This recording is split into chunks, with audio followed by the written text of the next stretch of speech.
Hi అండి, నమస్తే. నేను మీ సమిత. వెల్కమ్ బ్యాక్ టు సమితారెడ్డి వంటిల్లు. ఈరోజు వీడియోలో మన రెసిపీ తెలంగాణ స్పెషల్ రాములక్కాయలతో చారు.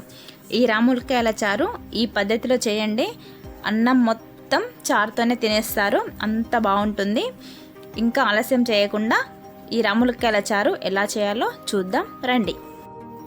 నేను ఇక్కడ 200 గ్రామ్స్ రాములక్కాయలు తీసుకున్నాను. వీటిని ఒకసారి నీటితో మంచిగా కడగాలి. ఇప్పుడు వీటిని కడిగిన తర్వాత ఇందులో 1 గ్లాస్ ఆఫ్ వాటర్ పోసుకొని స్టవ్ ఆన్ చేసి ఈ రాములక్కాయలను ఉడకనివ్వాలి. ఇందులోనే ఒక నిమ్మకాయ సైజ్ అంతా చింతపండు కూడా వేసి రెండింటిని బాగా ఉడకనివ్వాలి. ఈ రాములక్కాయల స్కిన్ అనేది చాలా పల్చగా ఉంటుంది కాబట్టి మనకి ఒక 5 మినిట్స్లో ఇవి ఉడికిపోతాయి. ఇలా ఉడికించుకున్న ఈ చిన్న టమాటాల నుండి రసాన్ని తీసుకోవాలి. ఈ రాములక్కాయలకి చాలానే నేమ్స్ ఉంటాయి. చిన్న టమాటో అని, చెర్రీ టమాటో అని, బేబీ టమాటో అని ఒక్కొక్కరు ఒక్కో రకంగా పిలుస్తూ ఉంటారు. సో ఇప్పుడు ఒక జల్లుల గిన్నె తీసుకొని ఈ ఉడికించుకున్న ఈ టమాటాలని అందులో వేసి గరిటెతో అయినా చేత్తో అయినా వాటర్ పోసుకుంటూ రసం తీసుకోవాలి. వీడియోలో చూపిస్తున్నట్లు రసాన్ని తీసుకోవాలి. టమాటా ముక్కలు ఈ విధంగా అయ్యే వరకు రసాన్ని తీసుకోవాలి. ఇప్పుడు ఈ రసానికి తాలింపు పెట్టుకుందాం. స్టవ్ ఆన్ చేసి ఒక గిన్నె పెట్టుకొని అది వేడయ్యాక అందులో 2 టేబుల్ స్పూన్ల ఆయిల్ పోసుకోవాలి. ఈ ఆయిల్ హీట్ అయ్యాక ఇందులో 1 టీ స్పూన్ ఆవాలు వేసుకోవాలి.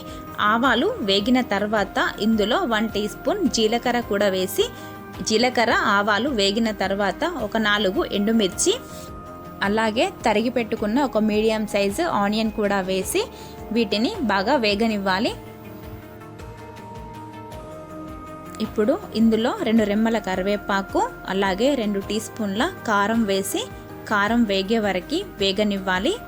కారం వేగిన తర్వాత ఇందులో 1 టీ స్పూన్ పసుపు వేసి ఒకసారి బాగా కలుపుకోవాలి.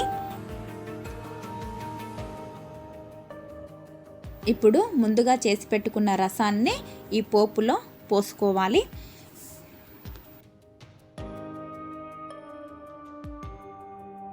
రసాన్ని పోసుకున్న తర్వాత గరిటెతో ఒకసారి పోపు అంతా కలిసేలా కలుపుకోవాలి. ఇప్పుడు రుచికి సరిపడా ఉప్పు వేసి మరొకసారి కలిపి ఒక 5 నిమిషాలు హై ఫ్లేమ్లో మరగనివ్వాలి. చారు మరిగేలోపు వెల్లిపాయ జీలకర్రని దంచుకోవాలి. ఈ వెల్లుల్లి జీలకర్ర చారు మరుగుతుండగా వేస్తే చారుకి మంచి టేస్ట్ వస్తుంది. వెల్లుల్లి జీలకర్ర ముద్దని వేసిన తర్వాత ఒకసారి మంచిగా కలుపుకొని ఒక 5 నిమిషాలు మీడియం ఫ్లేమ్లో మరగనివ్వాలి. 5 నిమిషాల తర్వాత స్టవ్ ఆఫ్ చేసి సర్వింగ్ చేసుకోవడమే.